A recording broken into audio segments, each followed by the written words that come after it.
సంస్కృతి మరియు సాంప్రదాయాల్లో కొబ్బరికాయకు చాలా ప్రాముఖ్యత ఉంది.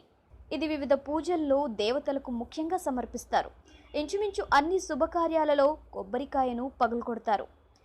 దీనిని ఆత్మస్మరణంతో సమానంగా భావిస్తారు. భారతదేశంలో కేరళ రాష్ట్రం కొబ్బరికాయలకు ప్రసిద్ధి. ఆంధ్రప్రదేశ్లో కోనసీమ కొబ్బరికి చాలా ప్రసిద్ధి. కొన్ని శతాబ్దాలుగా కొబ్బరికాయ హిందూ సాంప్రదాయంలో కీలక పాత్ర పోషిస్తోంది.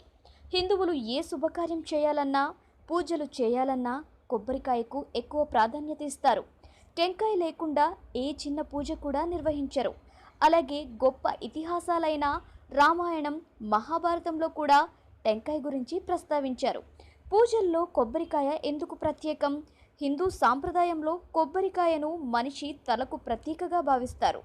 కొబ్బరికాయ పైన ఉండే పీచు మనిషి జుట్టు, గుండ్రటి ఆకారం మనిషి ముఖం, కొబ్బరికాయ లోపల ఉండే నీళ్లు రక్తం, గుజ్జు లేదా కొబ్బరి మనసుని సూచిస్తాయి.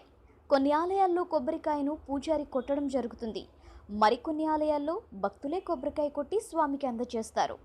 పూజలు చేసేటప్పుడు కొబ్బరికాయ ఖచ్చితంగా కొడతారు. అలాగే ఆలయాలకు వెళ్తే కొబ్బరికాయ తీసుకెళ్లే సాంప్రదాయం ఉంది. ఇంట్లో కొంతమంది వారం వారం కొబ్బరికాయ కొడుతూ ఉంటారు.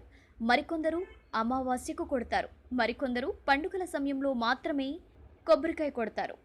పెళ్లి సమయంలో, యజ్ఞాల సమయంలో, హోమాల సమయంలో ఎక్కువగా కొబ్బరికాయలు ఉపయోగిస్తారు. పూజలన్నింటిలోనూ కొబ్బరికాయకు ఎక్కువ ప్రాధాన్యత ఇస్తారు. కొబ్బరికాయ గురించి మరికొన్ని వాస్తవాలు తెలుసుకుందాం. ఈ వీడియో గనక మీకు నచ్చినట్లయితే లైక్ చేయండి, కామెంట్ చేయండి, షేర్ చేయండి. బట్ సబ్స్క్రైబ్ చేయడం మాత్రం మర్చిపోకండి. Our YouTube channel plus TV. Thanks for watching.